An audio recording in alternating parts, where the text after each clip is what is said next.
So to add to the story while I pan, while Skanderberg took control of it in 1444 or 43, it withstood apparently 4 consecutive sieges.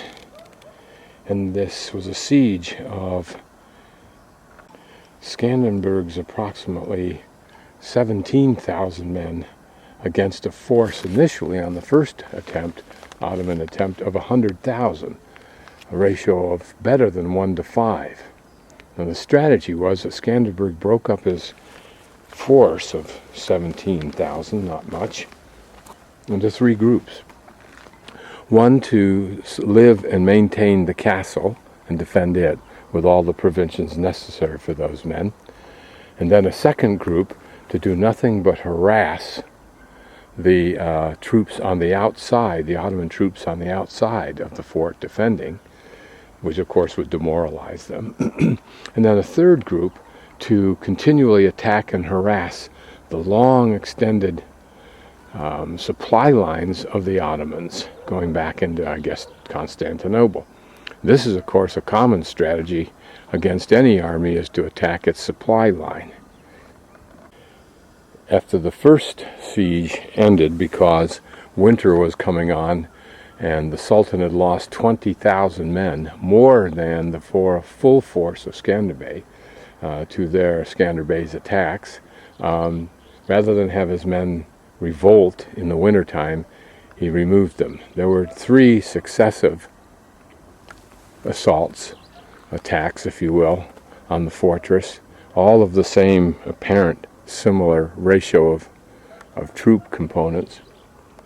And then in 1468, Skanderberg died of natural causes, and after another year-long siege, the Ottoman Sultan finally won and prevailed. Now this is on the opposite end of the wall that I was standing on, where the tower is, and it appears that it would have been another tower, since this design of the base looks similar to the tower that we were looking at, as you can see. But of course, in between here, more buildings.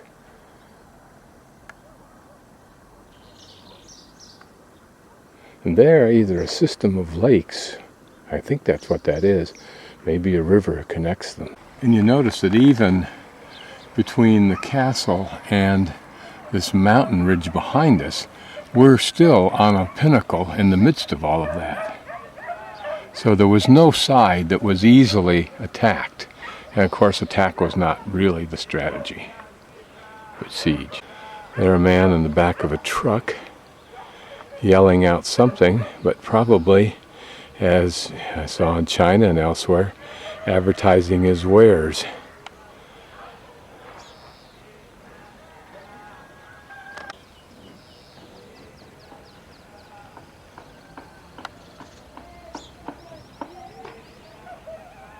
I'm guessing that this is a lovely bed and breakfast, and this is the primary entrance. It says VIP on the door.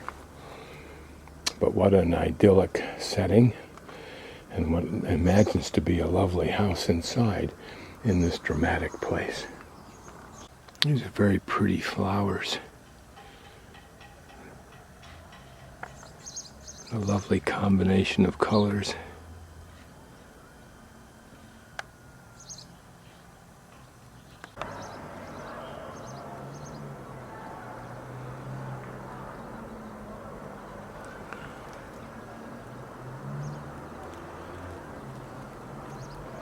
You can imagine the Ottomans camped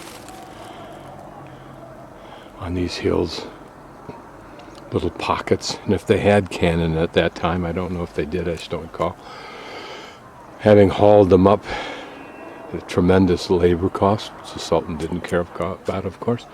Maybe they continually or occasionally bombarded the fort. Looking down, obvious how impregnable it is. But notice too, in modern terms, how they have installed devices for keeping this huge rock, if you will, in one piece. But consider what you did all day when you were under siege. Did you process raw materials you'd brought in, like hides into the necessities of your life during that siege? Did you occasionally have sharpshooters that sat up here and lobbed something at them and they at you?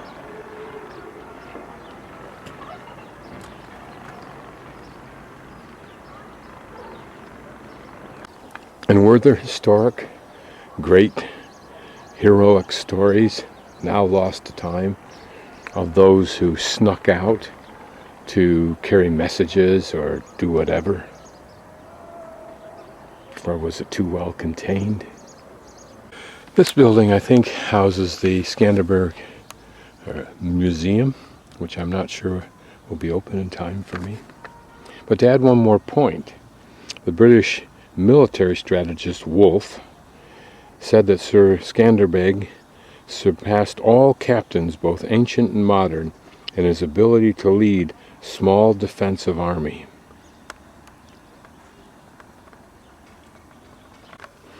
And when the Ottomans did take control, it was roughly 500 years of unimaginative, vacuum-like progress. Because they were nomadic, they brought nothing here, took only what they could as a result of their power, and just sucked on that, giving nothing back. Unlike the Romans, who usually added dimension to the places and the cultures that they controlled. One of the lovely restaurants, I don't know if these are bed and breakfasts or just merely restaurants. I don't know if they're the residences of the people who own the restaurants.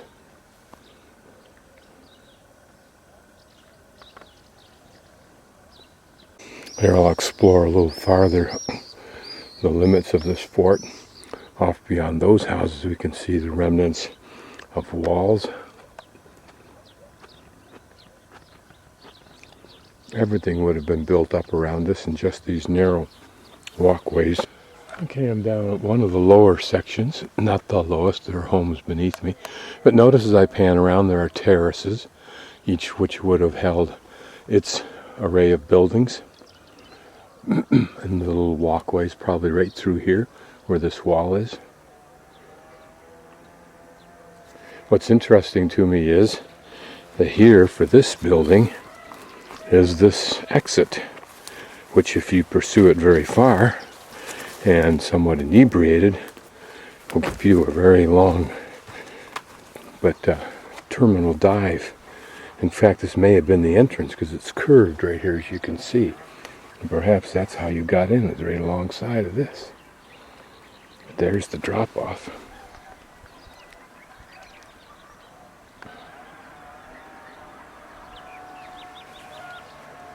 How pretty it is with the green, eh? And the brightly colored homes. Look at that pink one way over on the far side.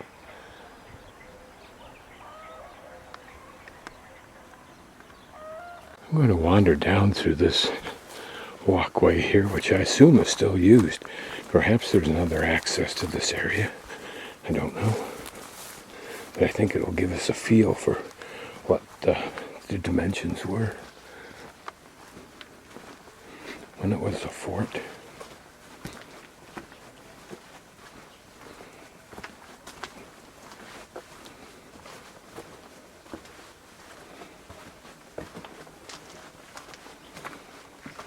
And I assume that when it was not under siege, it was occupied in the same manner as it was when it was under siege.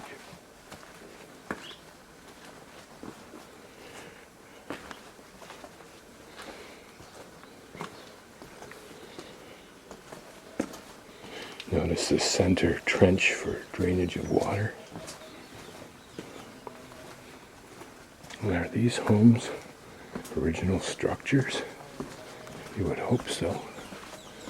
Nice metal doors, but most of them are heavy solid wood doors.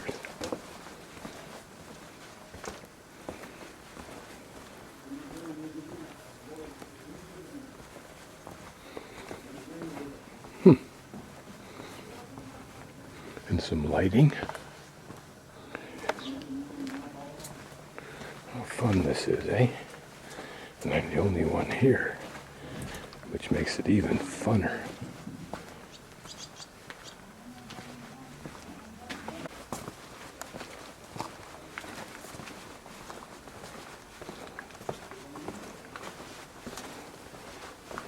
When I was in Anaheim, California, as a young man working, we'd have lunch at the Disneyland Hotel maybe 2-3 times a week. But it was several years after that I went for the first time to Disneyland. And I wonder if in the same vein, these folks can appreciate and do appreciate the history and environment they live in, or are they just a part of it?